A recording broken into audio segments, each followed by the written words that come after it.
Bonjour, aujourd'hui on va décortiquer un système de rémunération assez unique et très répandu en France. C'est un montage qui profite à la fois aux entreprises et à leurs équipes, une façon d'associer tout le monde à la réussite de la boîte. Alors on commence par une question qui peut paraître un peu provocatrice. Comment est-ce possible de toucher une prime sans payer ou presque d'impôt dessus? Ça a l'air un peu trop beau pour être vrai, et pourtant c'est tout le principe du système qu'on va explorer ensemble. La réponse, elle tient en deux mots. Épargne salariale. En fait, c'est assez simple. C'est un dispositif qui permet aux employés de mettre de l'argent de côté, non seulement avec leur propre argent, mais aussi avec un coup de pouce financier direct de leur entreprise. C'est une manière organisée de partager les fruits de la réussite collective. Et c'est vraiment ça, le cœur du réacteur. Toute la philosophie derrière ce mécanisme, c'est de créer un scénario où tout le monde y trouve son compte. Un vrai gagnant-gagnant. L'idée, ce n'est pas juste de verser un bonus, c'est d'aligner les intérêts de l'entreprise et ceux de ses salariés. Bon, c'est bien beau tout ça, mais concrètement, d'où vient l'argent qui alimente ces plans d'épargne? On va regarder les trois robinets principaux qui remplissent la tirelire. On peut voir ça comme trois étages d'une fusée. D'abord, il y a les sommes qui dépendent des résultats de l'entreprise. Ensuite, il y a ce que les salariés décident de verser eux-mêmes de leur poche. Et enfin, le troisième étage, c'est le coup de pouce financier de l'employeur qui vient vraiment faire décoller l'épargne. Les premières sources d'argent viennent donc directement du succès de l'entreprise. On a d'un côté la participation, là c'est la loi qui l'impose pour les entreprises d'une certaine taille, c'est une part des bénéfices qui doit être partagée, et de l'autre, on a l'intéressement. Ça c'est une prime, mais une prime conditionnée à l'atteinte d'objectifs précis. Dans les deux cas, le message est clair, quand l'entreprise va bien, tout le monde en profite. Et puis, il y a cet élément, l'abondement, qui est un vrai turbo pour l'épargne. C'est très simple, quand un salarié met de l'argent sur son plan, l'entreprise peut décider de rajouter une somme par-dessus.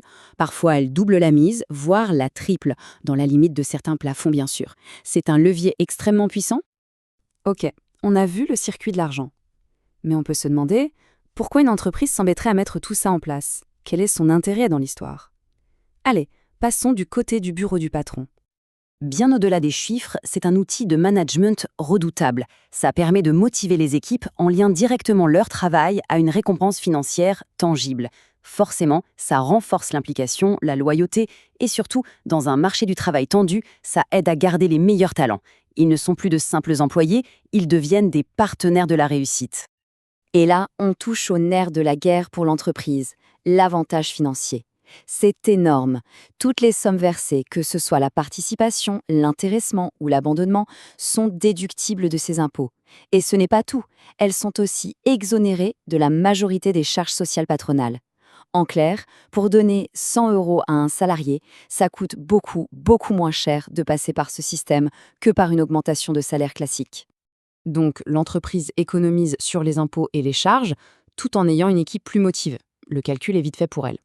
Mais alors de l'autre côté, pour le salarié, qu'est-ce qui rend ce dispositif si attractif? Quel est son gain à lui?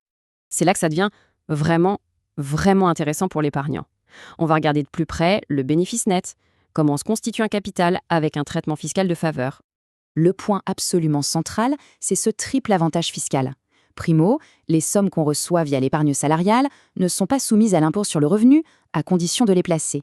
Secondo, elles échappent aussi à la plupart des cotisations sociales.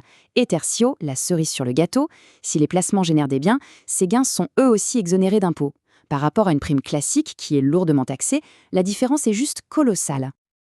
Et voilà, la boucle est bouclée. On a une image parfaitement symétrique. D'un côté, l'entreprise qui gagne sur le plan fiscal et humain, de l'autre, le salarié qui se constitue une épargne dans des conditions fiscales exceptionnelles, avec en plus l'aide de son employeur. C'est un système remarquablement bien pensé pour que tout le monde s'y retrouve. Les avantages sont clairs. Mais attention, ça ne fonctionne pas n'importe comment. Il y a des règles du jeu, des cadres à respecter. Alors voyons maintenant comment ça marche en pratique, les différents plans et surtout les petites lignes du contrat qu'il faut bien avoir en tête. En gros, il y a deux enveloppes principales. Le PEE, c'est le plan d'épargne entreprise. Lui, il est pensé pour des projets à moyen terme, comme un achat immobilier par exemple. L'argent est généralement bloqué pendant 5 ans.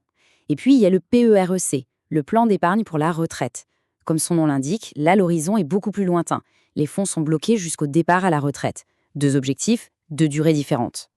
On s'arrête juste une seconde sur ce chiffre. 5 ans. C'est la durée de blocage standard pour le PEE, qui est le plan le plus courant. C'est un point important. Ce n'est pas un compte courant où l'on peut piocher quand on veut. C'est un vrai engagement.